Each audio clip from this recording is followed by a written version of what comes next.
तेथे राम नाम होईल श्रवण घडेल भोजनामची साथ कामारी बटिक सेवेचा सेवक दिन परिरंक तेथे भले तेथे राम नाम होईल श्रवण घडेल भोजनामची साथ तो कामणे सर्व सुख त्या संगती घडेल पंगती संताची तेथे राम नाम होईल श्रवण घडेल भोजनामची साथ पांडुरंगा पूर्ण ऐकणारी वंदनीय सद्भक्त सद्भक्त आणि टाळकरी ग्रंथ समुदाय तसेच गायनाचार्य वादनाचार्य आज या पवित्र स्थानाचा क्षेत्राचा जर आपण विचार केला तर अत्यंत पुनीत असे पावन क्षेत्राचं स्थान आहे। परिसर अत्यंत पुनीत आणि पावन परिसर आहे। त्यामुळे महाराष्ट्र क्षेत्रभूमी एवढी पावन पवित्र आहे की ज्या भूमीचा गौरव संपूर्ण जगतामध्ये चालू आहे ते तुम्ही आम्ही राहत असलेले महाराष्ट्र क्षेत्रभूमी क्रांतिकाराची देशभक्ताची समाज सुधारकांची शिक्षण महर्षींची सहकार महर्षींची आहे। ती राष्ट्रीय महापुरुषांची आहे छत्रपती शिवरायांची आहे तशी ती राष्ट्रीय संतांची भूमी आहे।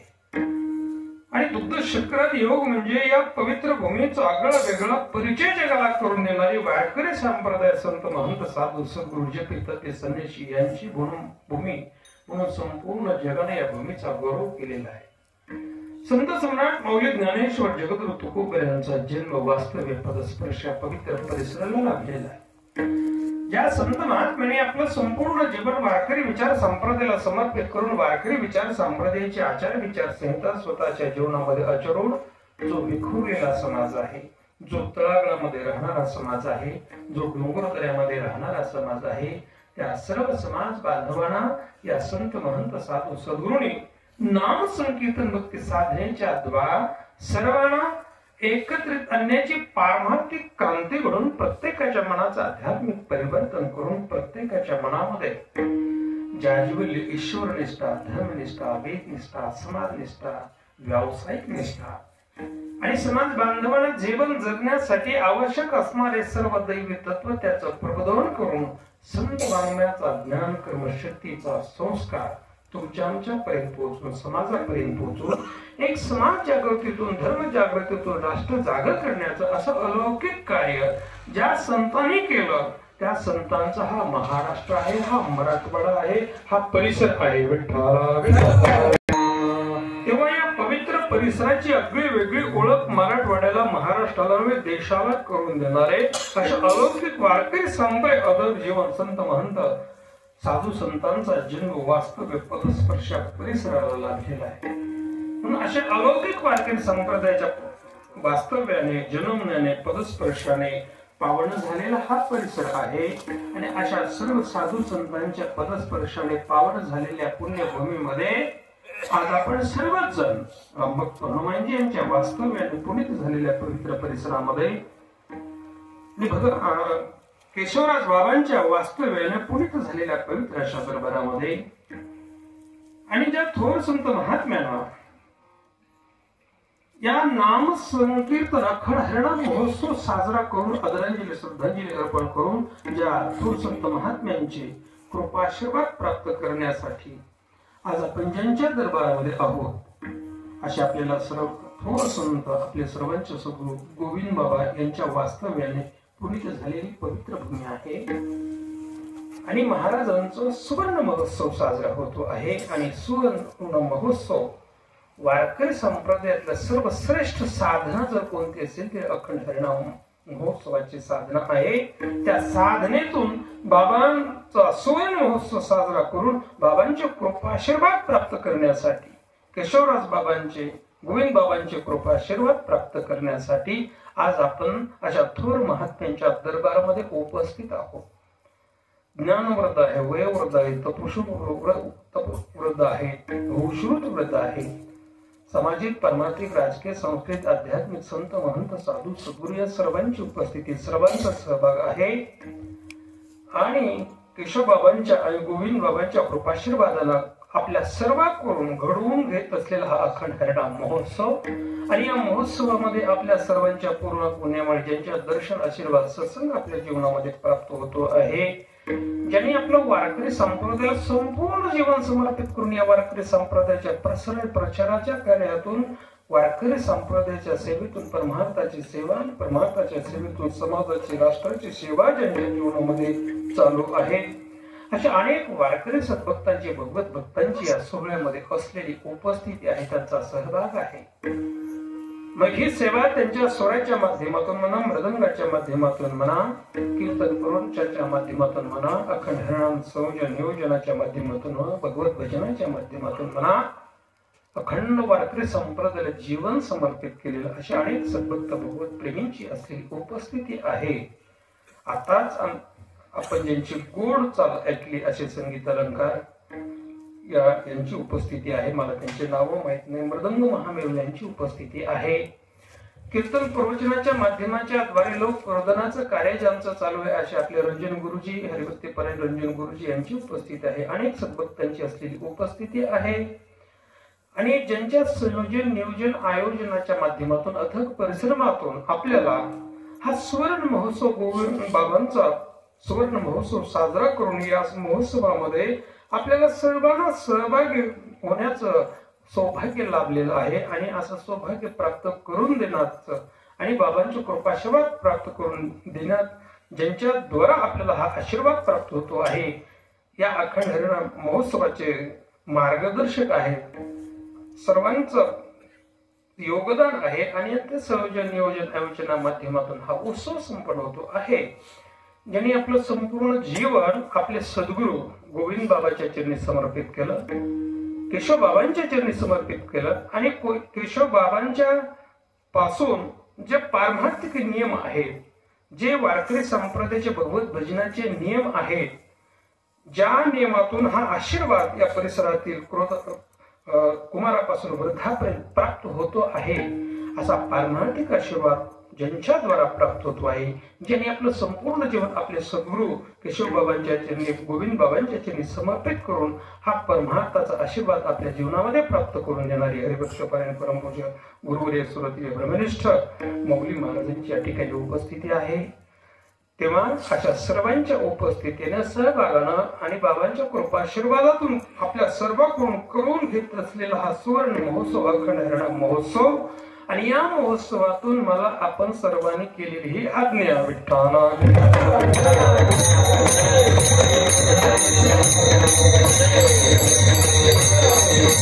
आणि म्हणून मी आज्ञाचं पालन म्हणून मी उभा आहे।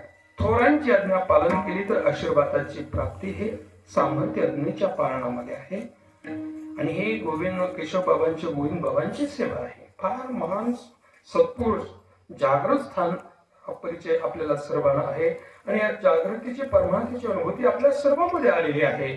असं या परिसरामध्ये महाराष्ट्रामध्ये सर्व दूर असलेलं हे नावाजलेलं संस्थान आहे आणि यांचा आशीर्वाद प्राप्त करण्याचं महत् भाग्य मला ज्या संत महात्म्यांच्या कृपाशीर्वादाला प्राप्त झालं, या परिसरावर ज्या संत महात्म्यांचं प्रेम आहे, आपलं सर्वांचं या महात्म्यावरचं प्रेम आहे, अशा थोर संत दादा मौली महाराजांचं कृपाशीर्वादाने मलाही या बाबांचा कृपाशीर्वाद प्राप्त करण्याचं महत् भाग्य प्राप्त झालेलं आहे।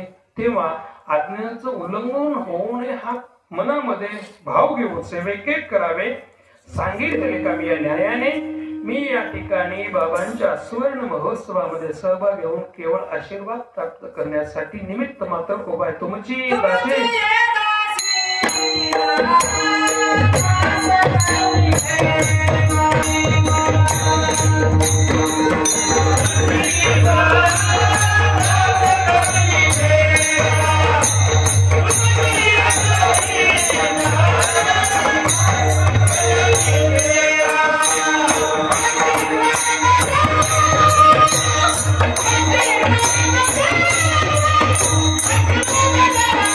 Thank you.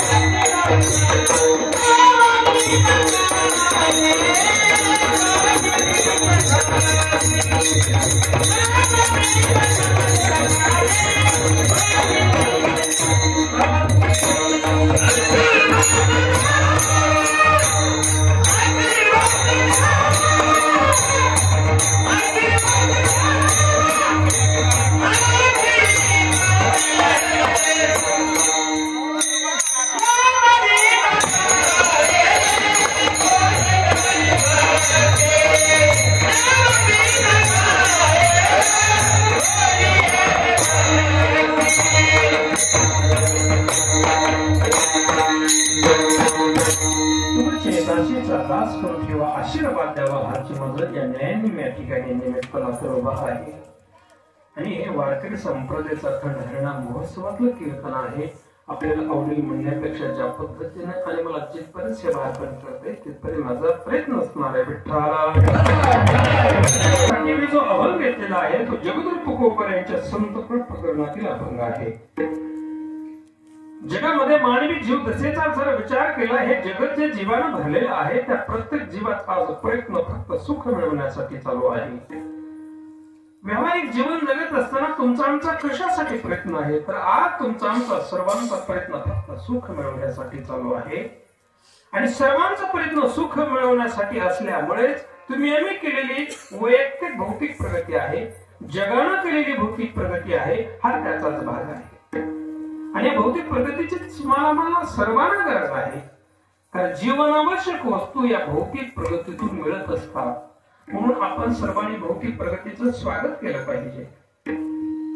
अत्यंत वेगानं चाललेल्या भौतिक प्रगतीचं आपण स्वागत करावं. तंत्रज्ञानाची प्रगती होते आहे, औद्योगिक क्षेत्रामध्ये प्रगती होती आहे, वैद्यकीय क्षेत्रामध्ये प्रगती होती आहे. या सर्वांचं स्वागत करत असताना तेवढीच गरज झालेल्या जीवनामधला भौतिक बदल समाज उपयोगी जर पचवायचा जर असेल तर या भौतिक बदलाला संत महात्म्यांच्या वचनाच्या संस्काराची, संतांच्या विचाराची गरज आहे. समाज उपयोगी भौतिक बदल पचवायचा तर संतांच्या विचाराच्या संस्काराची जोड असावी लागते.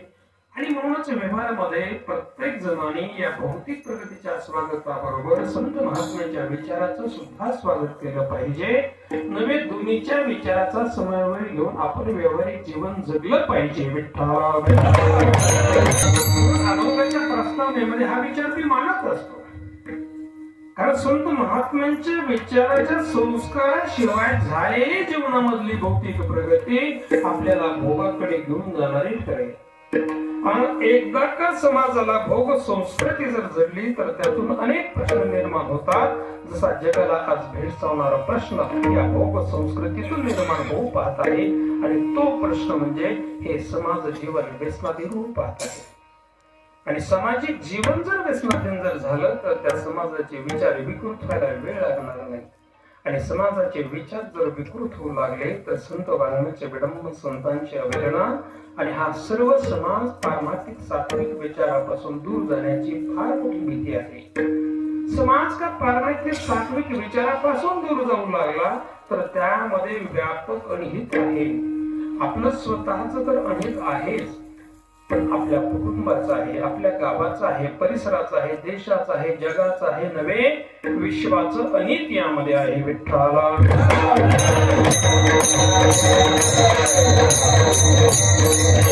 आणि म्हणून वर्तमान स्थितीमध्ये विज्ञानाच्या प्रगतीशील युगामध्ये, आर्थिक समृद्धीच्या युगामध्ये तुम्हाला आम्हा सर्वांना वर्तमान स्थितीमध्ये हे वैश्विक अनहित जर टाळायचं असेल तर प्रत्येकानं साधू जीवन डोळ्यासमोर ठेवून आपण व्यावहारिक जीवन जगलं पाहिजे. साधूचे आचार, विचार, उच्चार, संस्कार, साधूंच्या कुठल्याही प्रत्येक कृतीचं स्मरण जरी केलं हृदयाचं परिवर्तन होण्याचं सामर्थ्य साधूच्या स्मरणामध्ये आहे.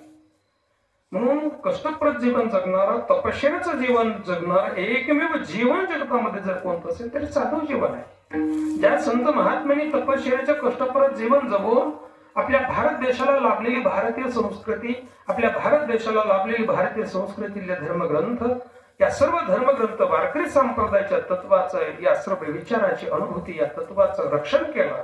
आणि आलेला अनुभव हे वारकरी संप्रदायाचे तत्व, सगळे विचार, हे सगळे तत्व जगत कल्याणासाठी जगाला देणारा संत महात्मा Thank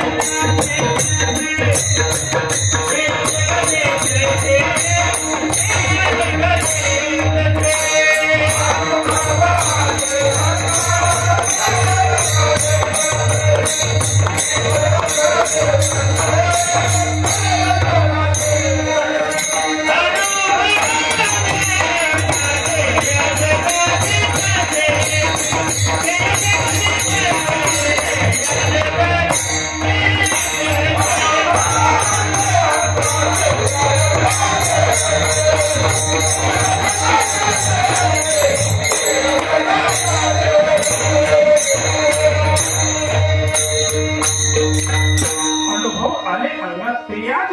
तसे आलेला अनुभव जगाला देणारा संत महात्मा प्रत्येकाच्या जीवनामध्ये यावा, भेटावा, नवे कळावा. विठ्ठला या संत महात्म्याची तुम्हाला नाही जगताला गरज आहे. मग जग आपुलकीने पाहत आहे आपल्या भारत देशाकडे, आदराने पाहत आहे भारत देशाकडे. त्याचं कारण या संत महात्म्यांनी हे सगळे भारतीय संस्कृतीतले विचार, हे वारकरी संप्रदायाचे तत्व, या धर्मग्रंथाचे विचार जगाला दिलेले आहेत. म्हणून भारतानं केलेली अणुतंत्रज्ञान प्रगती, आर्थिक समृद्धी हे तर आहेच, पण त्याही पेक्षा या संत महात्म्यांनी शांतीचे विचार जगाला दिले. आणि म्हणून संपूर्ण जग आपुलकीने आपल्या भारत देशाकडे बघत आहे. त्याचं कारण जग अतिरेक्याच्या विचाराच्या सावठाखाली पाहत आहे. आणि त्याला तारणारा विश्वातला कोणता जर विचार असेल तर भारतीय संस्कृतीतल्या ग्रंथाचा, संतांचाच विचार करू शकतो.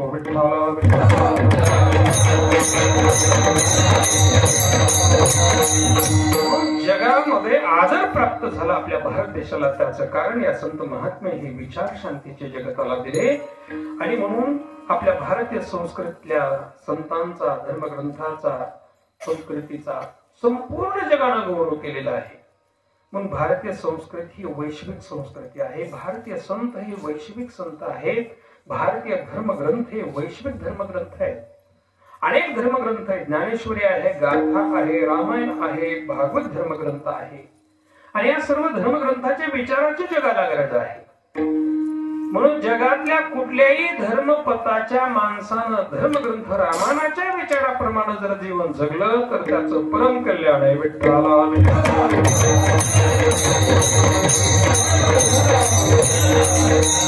लिंगभेद, वंशभेद, जातीभेद, देशभेद असा कुठलाही भेद नाही. म्हणून या संस्कृतीचा, संतांचा, ग्रंथांचा गौरव जगत करत आहे. म्हणून भारतीय संस्कृती, भारतीय संत, भारतीय धर्मग्रंथ हे वैश्विक धर्मग्रंथ आहे. आणि म्हणून या धर्मग्रंथाची जगाला गरज आहे. आणि जगाला ज्या धर्मग्रंथाच्या विचाराची गरज आहे, त्या धर्मग्रंथाचे विचार प्रभावीपणे जगतापर्यंत पोहोचण्याचं साधन, माध्यम प्रभावी जर कोणतं असेल तर भारतीय संस्कृतीतला तुम्ही आम्ही साजरा करत असलेला हा अखंड हरिनाम महोत्सव आहे. विठ्ठला आणि म्हणून अखंड हरिनाम महोत्सवाची गरज तुम्हाला नाही, देशाला नाही, जगाला गरज आहे. आणि जगाला ज्या महोत्सवाची गरज असते तो तुम्ही आम्ही सर्वांनी मिळून, सर्वांच्या सहभागाने आणि सर्वांच्या आशीर्वादाने साजरे करायला हवे. म्हणून भारतीय संस्कृतीतले सर्व सण, उत्सव, महोत्सव, जयंती, पुण्यतिथी हे सर्व महोत्सव आपण सर्वांनी मिळून, सर्वांच्या सहभागाने आणि सर्वांच्या आशीर्वादाने साजरे करायला हवे. त्याची गरज जगताला आहे. म्हणून भारतीय संस्कृतीतला सर्वश्रेष्ठ महोत्सव हा वारकरी संप्रदायातील अखंड हरिनाम महोत्सव असतो. पण आध्यात्मिक दृष्ट्या, भौतिक दृष्ट्या विशेष फल देणारा हा महोत्सव आहे. विठ्ठला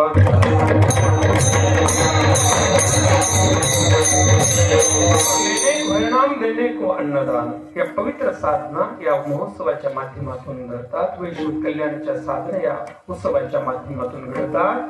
म्हणून हा भारतीय संस्कृतीतला सर्वश्रेष्ठ महोत्सव आपल्या डोळ्यासमोर असावा. दैनंदिन जीवन जगत असताना भारतीय संस्कृती आपल्या डोळ्यासमोर असायला हवी.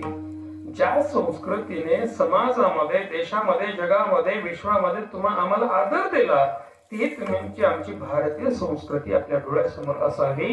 आणि या भारतीय संस्कृतीचा मूळ पाया जर कोणता असेल तर मात्र देव भव, पितृ देव भव, आचार्य देव, अतिथी देव भव. विठ्ठला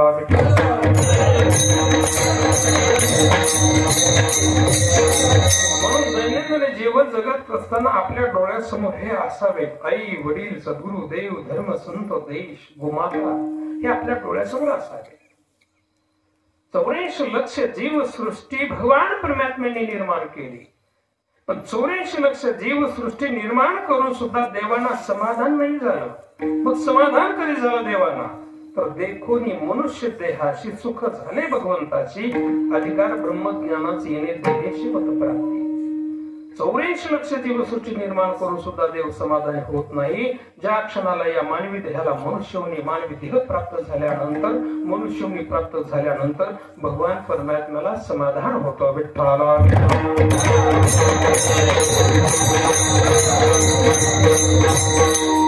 म्हणून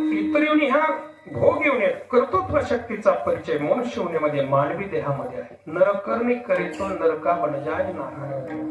भगवत साक्षात्कारापर्यंत जाता येतं या मानवी देहाच्या द्वारे.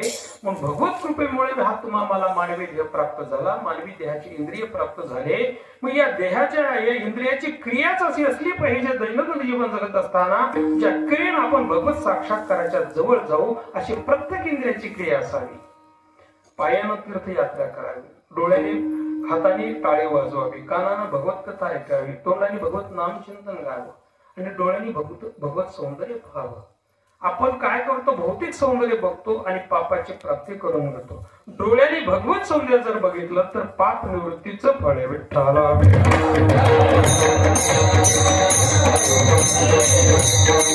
ग्रंथामध्ये प्रत्येक मानवी देहाचं मानवी देहाच्या इंद्रियाच्या फलांचं वर्णन केलेलं आहे. म्हणून ह्याची देही गडे देवाचे भजन आणि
देवाचे भजन अनेक हे ज्ञान नाही कोठे. हे ज्ञान कुठेच नाही. म्हणून सर्व धर्म ग्रंथांनी या मानवी देहाची महती वर्णन केलेली आहे. आणि ही महती प्राप्त करण्याचं की परमार्थ अखंड हरिण महोत्सव हे कीर्तन आहे. विठ्ठला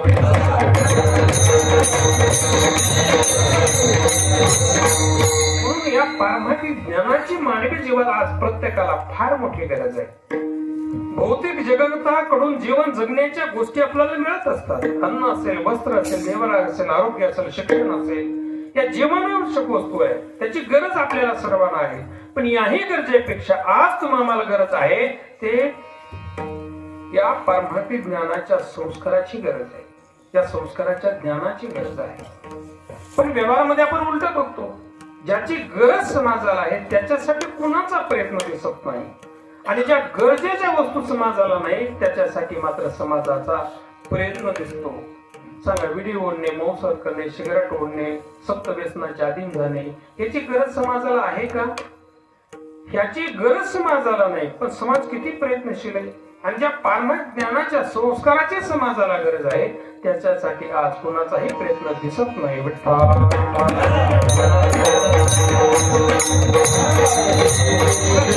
आम्ही व्यावहारिक जीवन जगतो. समाजातले प्रत्येक जण तुम्ही आम्ही जगत असतो. फक्त दोनच गोष्टीसाठी तुम्ही आम्ही जगतो. कशासाठी? धनासाठी, मानासाठी. धन कमवू नका असं शास्त्र संत म्हणत नाहीत बरं.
धन हे प्रत्येकाच्या जीवनाची गरज आहे. समाज जीवनाचा अविभाज्य अंग आहे धन. धन प्रत्येकाला धनाची गरज आहे. धन जर नाही प्राप्त केलं तर संसारातले कार्यक्रम सोडा पारमार्थिक कार्यक्रम सुद्धा करता येणार नाहीत. म्हणून हे धन गरजेची गोष्ट आहे. पण हे धन मिळवावं कसं, मिळवलेल्या धनाचा सदुपयोग कसा करावा याचं उत्तर आता महाराजांनी ते प्रमाण दिलं. जोडून या धन उत्तम व्यवहार उदास विचारे सगळे उत्तमाची गती त्वरित पाहिलं उत्तम भूमील जीवखानी. शास्त्राला धरून धन कमवलं, धर्माला धरून धन कमवलं किंवा आहे त्या धनाचा सदुपयोग केला, परमार्थामध्ये खर्च केला तर हे धन सुद्धा भगवत आनंद प्राप्त करून देणारे ठरतं. आणि शास्त्र विरोधी आचरणानं अधर्मानं धन कमवलं, अनितीने धन कमवलं किंवा आहे त्या धनाचा समाजानं दुरुपयोग जर केला, हे धन व्यसनामध्ये घालवत बसलो तर हे धन समाजाला अधोगतीला सुद्धा घेऊन जाणार ठरतं. कारण हे व्यावहारिक धन आहे, कधी नाश पावेल काही सांगता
विश्वास ठेवता येत नाही.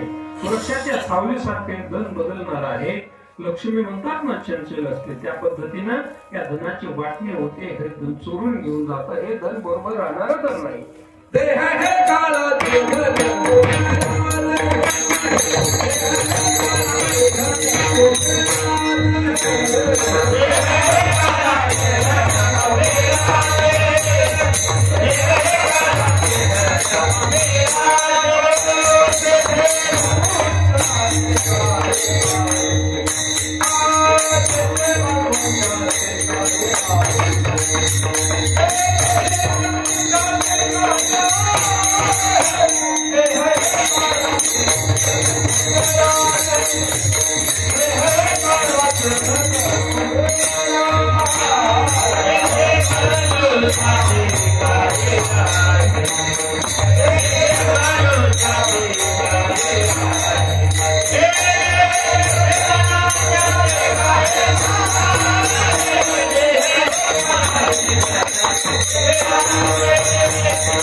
कधी नाश पावलं काय सांगता बरं सहजासहजी तुम्हाला प्राप्त होत नाही।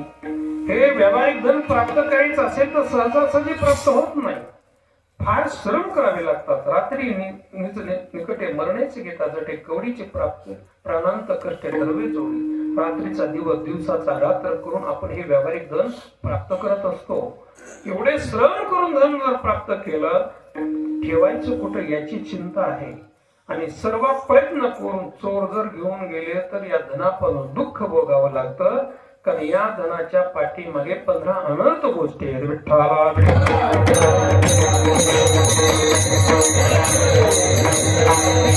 धन आहे, काम आहे, क्रोध आहे, स्त्री आहे, जुगार आहे, सत्य वासना आहे, कधी नाश पावलं सांगता येत नाही। हे नाश पावणारं धन आहे।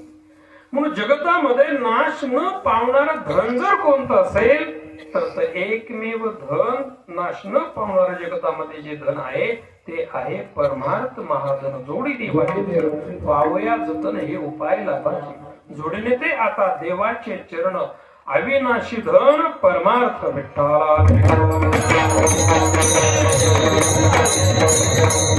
जे धन चोर घेऊन जात नाही, जे धनाची वाटणी होत नाही, जे धन नाश पावत नाही, सतत आपल्या बरोबर राहणारं धन आहे ते आहे परमार्थाचं महाधन, परमार्थ धन आहे।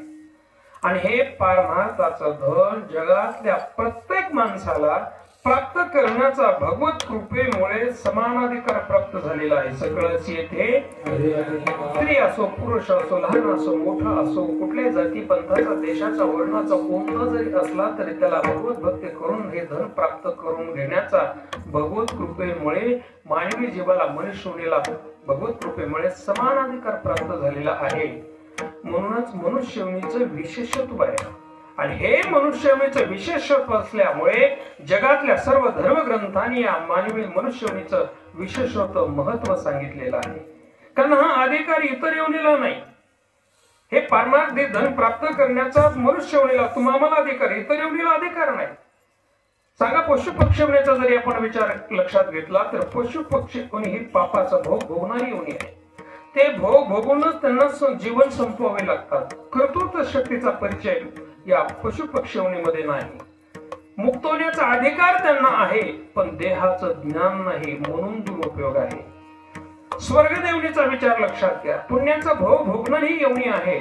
कर्म स्वातंत्र्य त्यांना नाही, ते पुण्याचा भोग भोगूनच त्यांना संपवावे लागतात। म्हणून स्वर्गादी योनीला देहाचं ज्ञान जरी असलं तर मुक्त होण्याचा अधिकार नाही, पण मनुष्यवणीचा विचार जर केला तर या मनुष्यवणीला देहाचं ज्ञानही आहे आणि मुक्त होण्याचा अधिकारही आहे। विठ्ठला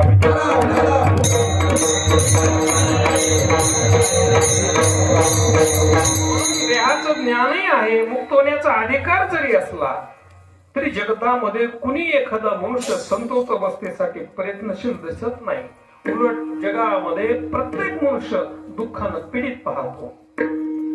दोन्ही अधिकार असताना मानवी जीवाला जगतामध्ये दुःख का भोगावं लागतं? त्याचं कारण आहे सगळीकडे विषमता आहे आणि सगळीकडे विषमता असल्यामुळे प्रत्येक मानवी जीवाला दुःखाचा अनुभव आहे। सर्व जगतामध्ये विषमता, जग किती प्रकारचं असो, जेवढं डोळ्याने दिसतं त्याला दृश्य ते जगत म्हणतात आणि सुरते जगत सांगितलं अध्यात्मिक शास्त्रातलं। जसं तलातल, सुतलातल, पाताळ, सप्त पाताळ सांगितले, जनोलोक, महलोक, तपोलोक, सूर्यलोक, सत्यलोक हे ऊर्ध्वलोक सांगितले। जग कितीही प्रकारचा असो, जीवाला मात्र दुःखाचा अनुभव आहे, कारण सगळ्या जगतामध्ये विषमतेनं भरलेलं हे जग आहे. विठ्ठला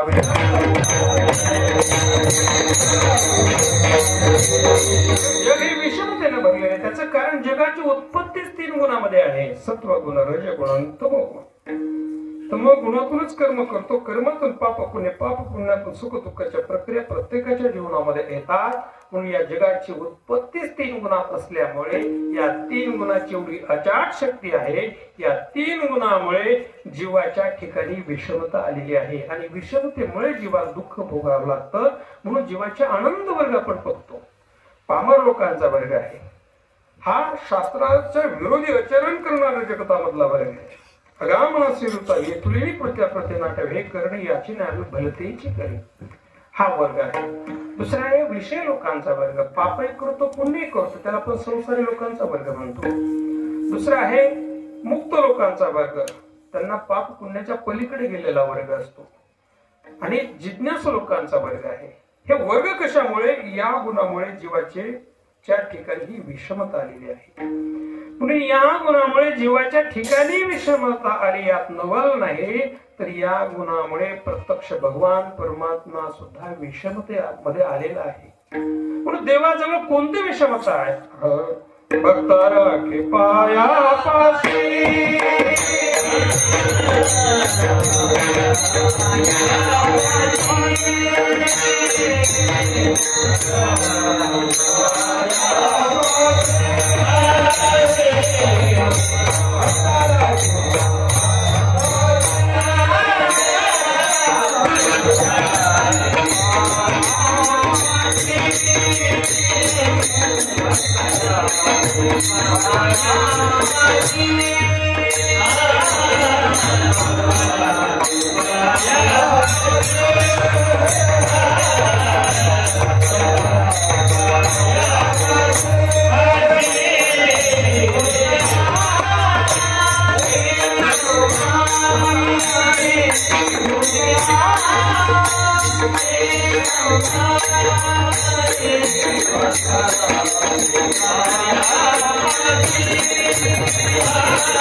विषमता या गुणामुळे देव सुद्धा विषमतेमध्ये आला. म्हणून या जगतामध्ये सगळीकडे विषमतेचा अनुभव आपल्याला मानवी जीवाला होतो आहे. म्हणून या जगतामध्ये समतेचं जीवन पाहायचं असेल तर अशाही समतेला प्राप्त झालेल्या जगतामध्ये एक जीवन आहे आणि ते जीवन म्हणजे संत जीवन आहे. संत आणि समता याचं समीकरण आहे. म्हणून संताकडे कुठली विषमता असत नाही. संताकडे सगळीकडे समता पाहायला मिळते. कोणती समानता संताकडे असते? भक्ता राखे पायापाशी दुर्जनाशी उद्धरी, ही समानता संताकडे. दया करण्याची पुत्राशी दासा आणि दाशी, ही समानता संताकडे आहे. व्यावहारिक जीवनामध्ये समानतेची आपल्याला अनेक उदाहरणं देता येतील. सूर्यप्रकाशाच्या ठिकाणची जी समानता आहे, कुणी या प्रकाश देणं हे त्याचं कार्य, भेदभाव नाही.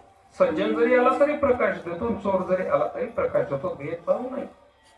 वृक्षाच्या सावलीच्या ठिकाणची जी समानता आहे, कुणी आल्या वृक्षाचं कार्य सावली देणं.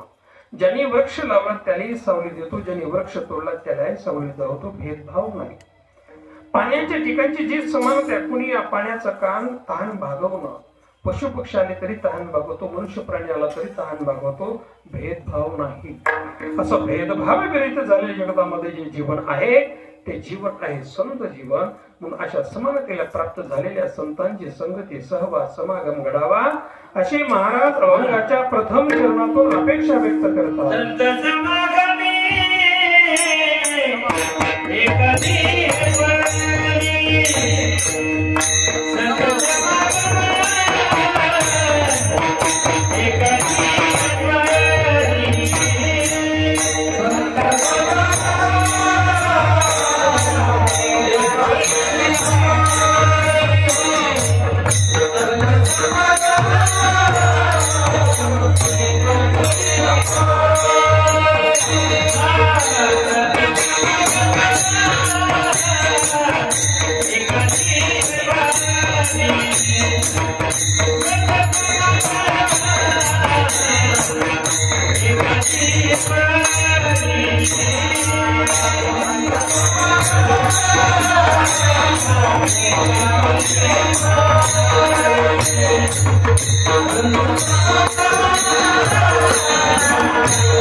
अशा समानतेला प्राप्त झालेल्या संतांची संगती सहवास समागम घडावा अशी महाराज अभंगाच्या प्रथम चरणातून अपेक्षा व्यक्त करतात. भगवत संगतीची अपेक्षा न करता जगदुर तुकोबर आहे संतांचा संग का मागतात? तर त्याचं कारण आहे काय संतांच्या संघाचं महत्व आहे. तर संग मानवी जीवन आणि संगत याचं अनादी कालापासून नातं चालत आलेलं आहे. संगतीशिवाय व्यावहारिक जीवनामध्ये आम्हाला जगता येत नाही हा सर्वांचा अनुभव आहे. म्हणून मनुष्य प्राणी हा संगती प्रधान प्राणी आहे. संगतीशिवाय तर जगूच शकत नाही सर्वांचा अनुभव आहे. म्हणून अनादी कालापासून जीवाच्या संगतीमध्ये आपण जीवन जगत असतो. अहो जीव जन्मता क्षणी आई वडिलाची संगती आहे. वाढत गेला शाळेत गेला गुरुजनांची संगती आहे. मित्र परिवाराची संगती आहे. नातेवाईकाची संगती आहे. लग्न झालं पत्नीशी संगती आहे. नोकरीच्या निमित्तानं अन्य ठिकाणी जरी जावं लागलं तर अन्य ठिकाणी ज्या ज्या संगतीमध्ये जातो आपण त्या त्या संगतीचे गुण आपल्याकडे येत असतात. संगतीशिवाय मानवी जीवाला या जगतामध्ये जगता येत नाही हा सर्वांचा अनुभव आहे. विठ्ठला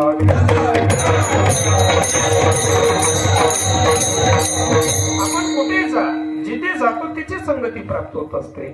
आपण भजनी लोकांच्या संगतीमध्ये आलो तर भजन गायला लागतो. कीर्तनकाराची संगती लाभली तर कीर्तन करायला लागतो.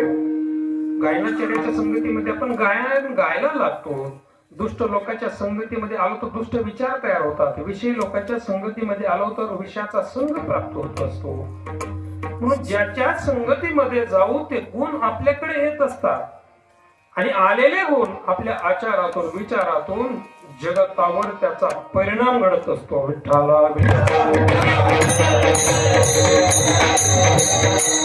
हा परिणाम घडतो. म्हणूनच व्यवहारामध्ये संगतीला फार मोठं महत्व सांगितलं. आपले आई वडील सुद्धा आपल्याला सांगतात वेळोवेळी बाबा चांगल्याची संगती कर. पण व्यवहारामध्ये एक मन आहे ढवळ्या शेजारी बांधला पोवळा वान नाही. पण एवढं महत्व व्यवहारामध्ये आणि परमार्थ हा संगतीचा परमार्थ आहे. संगतीशिवाय परमार्थिक जीवन नाही. आपल्या संत वाङ्मयामध्ये संगतीचे अनेक आपल्याला प्रमाणात देता येते. हिरा जो असतो हिरा ऐरणीवर जर ठेवला आणि त्याला घणानं जर मारलं एक तर तो हिरा ऐरणीमध्ये तरी घुसतो किंवा घनामध्ये तरी घुसतो.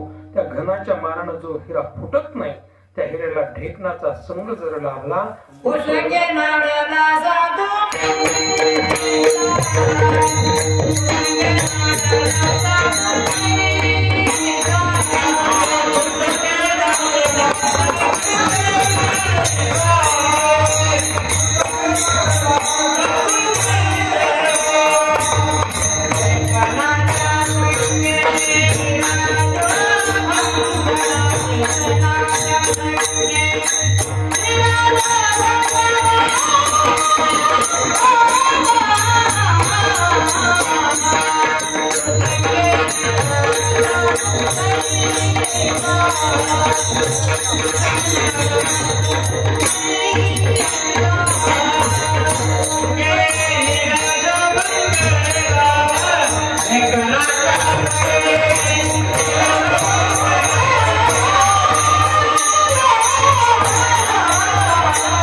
प्रत्यक्ष भंग पावतो।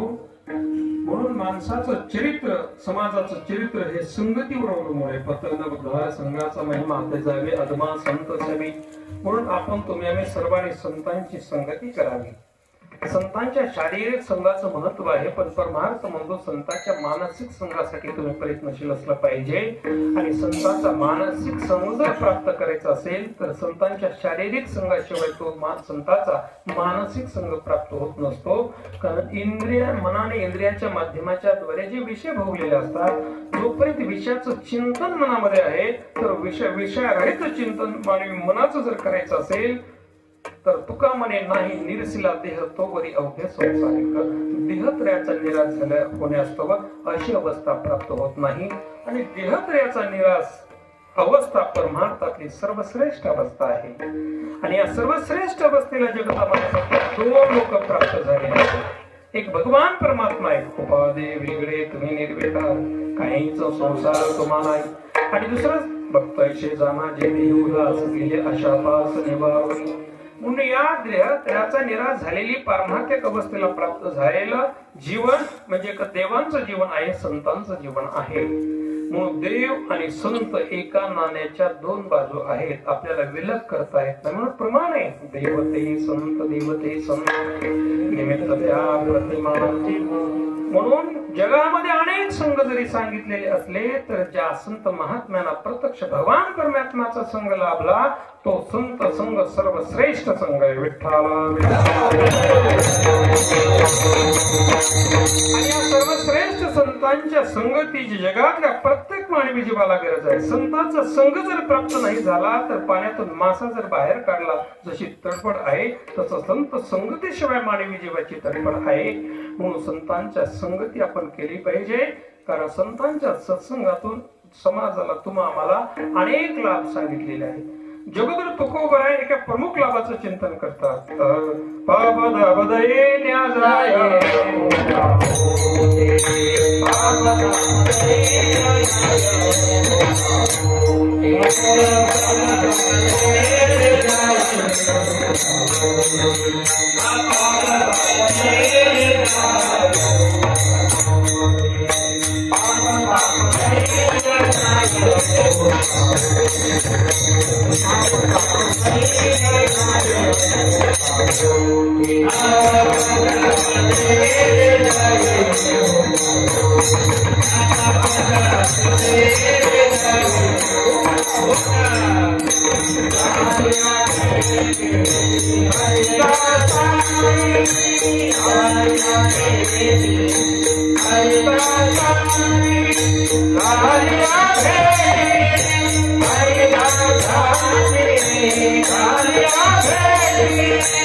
संतांच्या संघातून काय मानवी जीवाला तुम्हाला समाजाला लाभ आहे तर पाप दैन्य याच्या निवृत्तीचं फळ आहे.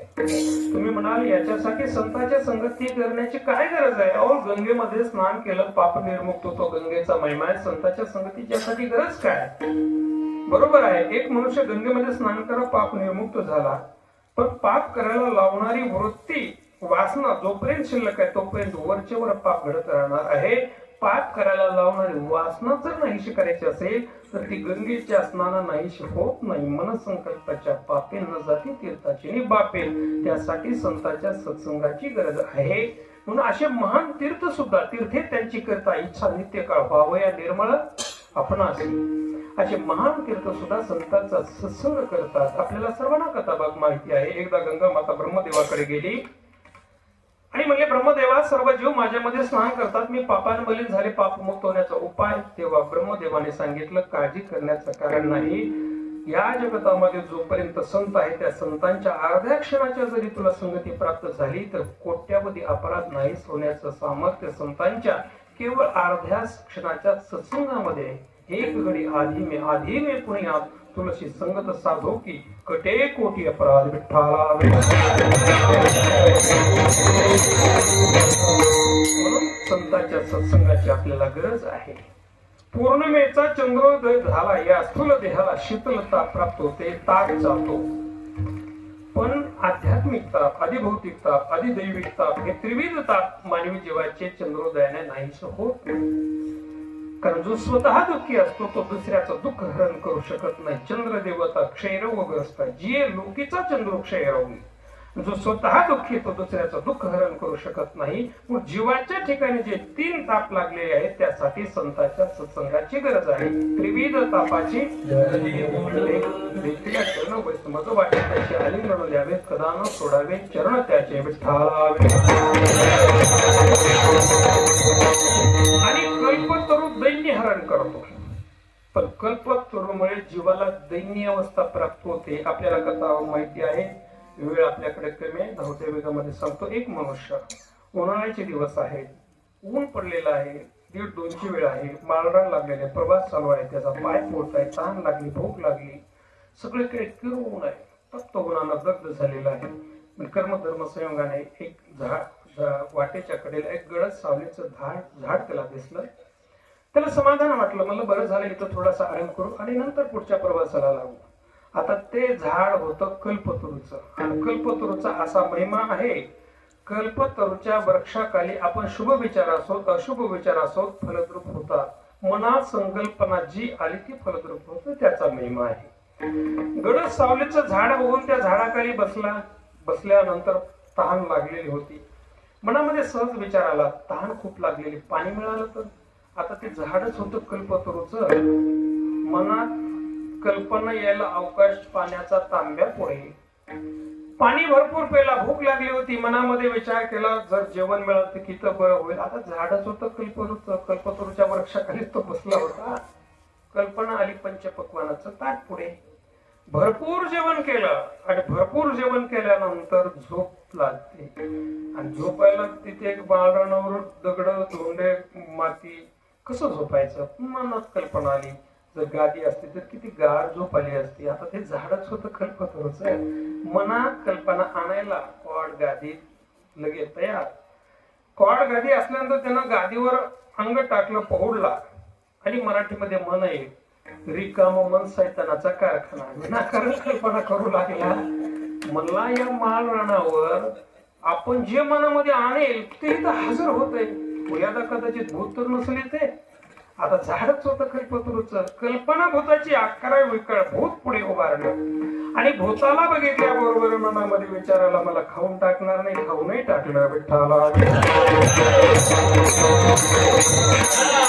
कल्पतरूमुळे जीवाला दैन्य अवस्था प्राप्त होते. आणि हा जीव जर संतांच्या सत्संगामध्ये जर आला तर संत स्वतःची प्राप्ती करून येतात.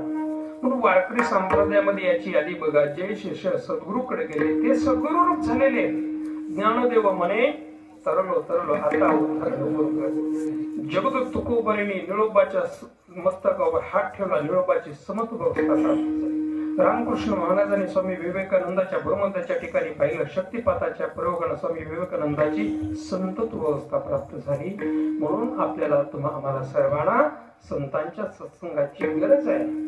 अहो संत आहेत म्हणूनच भगवत भजन हे अखंड हरिनाम उत्सव आहे, भगवत कथा आहे. आणि भगवत कथेच्या शिवाय चित्ताच्या ठिकाणचा मोहाचा नाश नाही. आणि हे संताशिवाय शक्य नाही. म्हणून नाथ महाराजांचं एक प्रमाण आहे, संताविना प्राप्ती नाही ऐसे वेद तुती भय. म्हणून संतांची सर्वांना गरज आहे. विठ्ठला संतांची सर्वांना गरज आहे. सगळ्यांनी संतांना प्राप्त केले पाहिजे. पण संत प्राप्त करणे एवढी सोपी गोष्ट नाही. जगामध्ये साधना तंतोतंत केल्या तर देव प्राप्त कदाचित होऊ शकतो, पण संत प्राप्त होत नाही. म्हणून न घडणाऱ्या गोष्टी जगतामध्ये घडून जातील, संत प्राप्त होत नाही. म्हणून तपे व्रते गोविंद पै भेटे परी साधून भेटे भाग्यावी. भाग्याचा उदय होण्यास तर संतांची प्राप्ती नाही. आणि भाग्याचा उदय कधी होतो? या जन्मांची नव्हे अनंत जन्मांची पुण्य एकत्रित यावी लागते, तदनंतर भाग्याचा उदय होत असतो. निज कामाचा निदृष्टी अनंत पुण्य कोट्यानो कोटी रोकड्या लाभती पाठोपाठी तय होवे भेटी हरिप्रियांची. एवढी दुर्मिळ संत प्राप्ती असल्यामुळे जगत ऋतुको बराय वेळोवेळी संताचा संग मागतात. दैव वस चित्ती त्यांची घडावी.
संतांचा संग मागतात. महाराज याच्याही पुढे जाऊन काय म्हणतात? सविन उचिष्ट लोळ अंगणी वैष्णवाचे नाणी होईल किडा.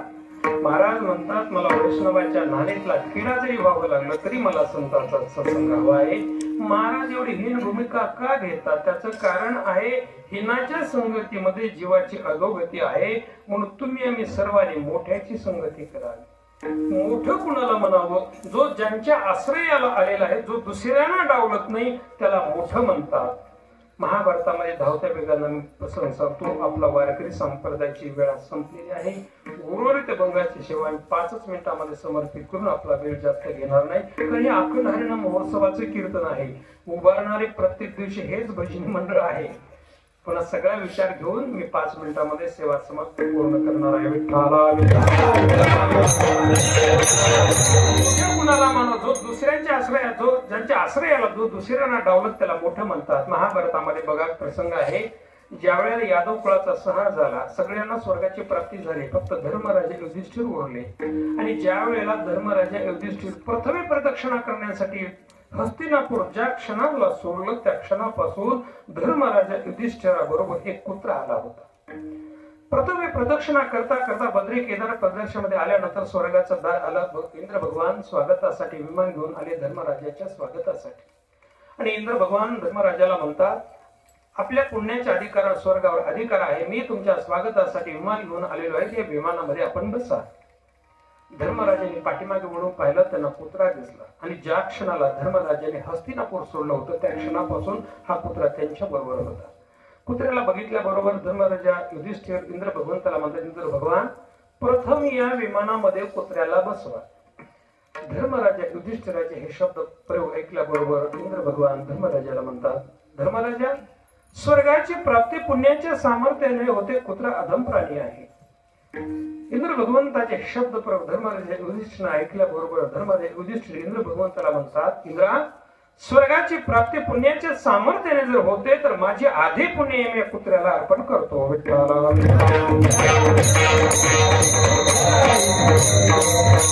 जो ज्यांच्या आश्रयाला आलेला आहे, जो दुसऱ्यांना डावलत नाही, त्याला थोर म्हणतात। आणि थोरे साधू असतात, संत असतात। साधू थोर जाना, साधू थोर जाना करी रोगी।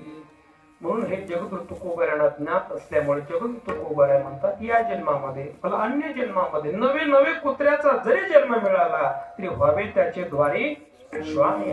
कुठल्याही कशाही पद्धतीने होईना अशा समानतेला प्राप्त झालेल्या संतांची संगती सहवास समागम घडावा अशी महाराज अभंगाच्या प्रथम चरणातून अपेक्षा व्यक्त करतात। संत समागम एखादी परी व्हावे त्याचे द्वारे श्वाने। अति विठोबा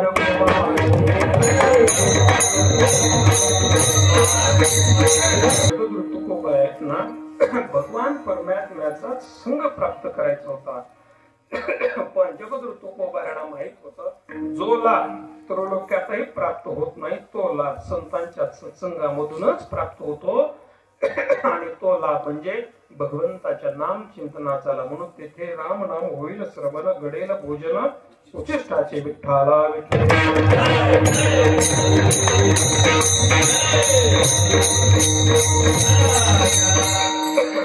भगवंताचं नाम संत सोडून कुठेच नाही, म्हणून ते शब्द आलेला आहे। भगवंताचं नाम स्वर्गामध्ये आहे का? स्वर्गामध्ये भगवंताचं नाम नाही, कारण तिथे जर असतं तर स्वर्गीचे अमर इच्छिता ते देवा मृत्यू लोक भावा। आणि इथे काय करणार? नारायणी नामे हो जीवन मुक्त कीर्तनी अनंत। स्वर्गामध्ये नाही, वैकुंठामध्ये आहे का? वैकुंठामध्ये नाही, वैकुंठ येतो ऐशे नाही, सत्य लोकांमध्ये नाही, पाताळ लोकांमध्ये नाही, यम लोकांमध्ये नाही, नवे संत सोडून कुठेच भगवंताचं नाम नाही विठ्ठला।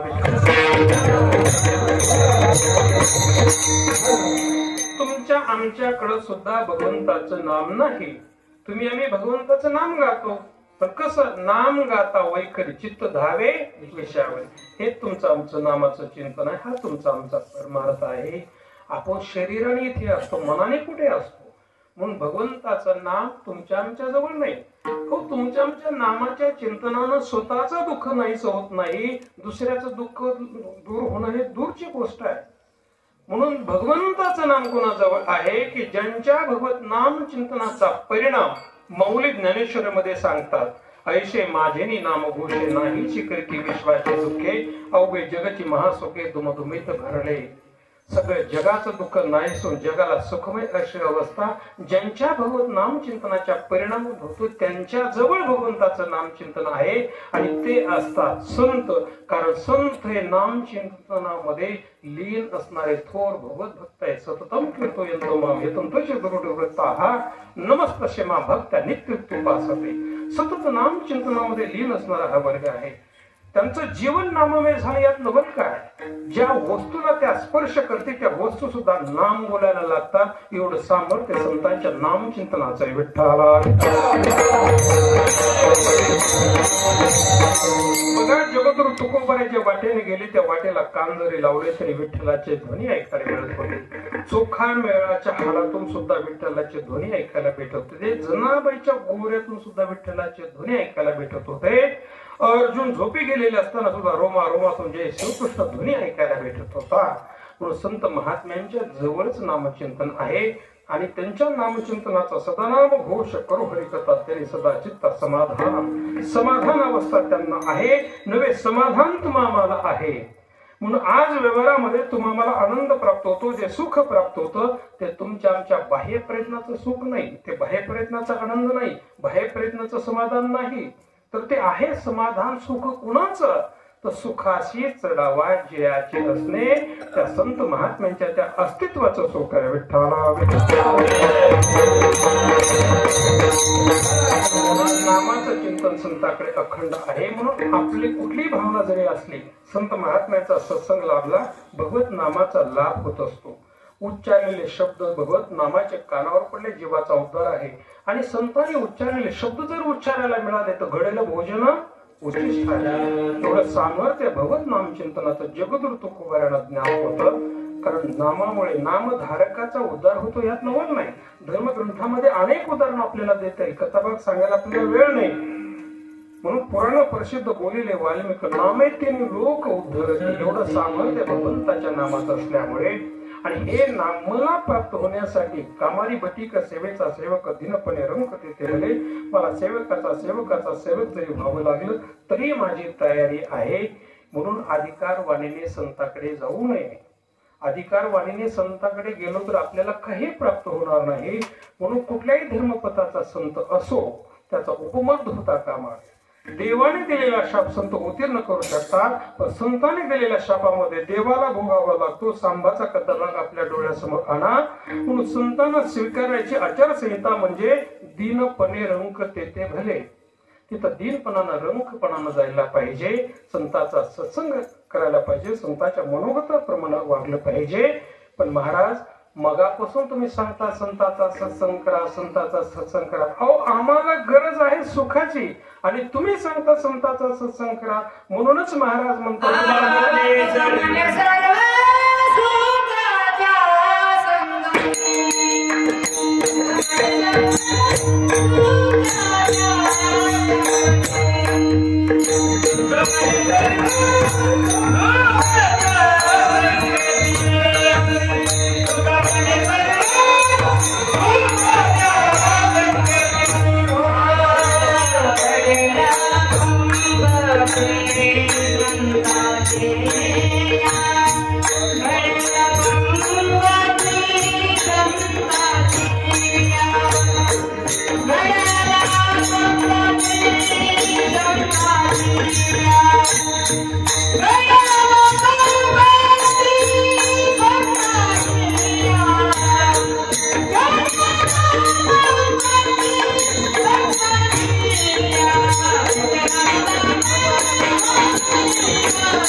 सर्व सुखाची प्राप्ती संतांच्या सत्संगामध्ये आहे. कारण सर्व परमार्थातल्या साधनेचं सार, सर्व परमार्थाचं सार संतांची प्राप्ती आहे. म्हणून जाणते गुरु भजने केले कृत कार्य होते तुलशी मूळ सिंचने सहजे शाखा पल्लव संतोषी. तसं परमार्थाचं सर्व सार संतांची प्राप्ती आहे. म्हणून संतांची संगती मनोमार्गगती अकरावा श्रीपती होते आणि जगद्गुरु तुकोबारायांना माहित होतं.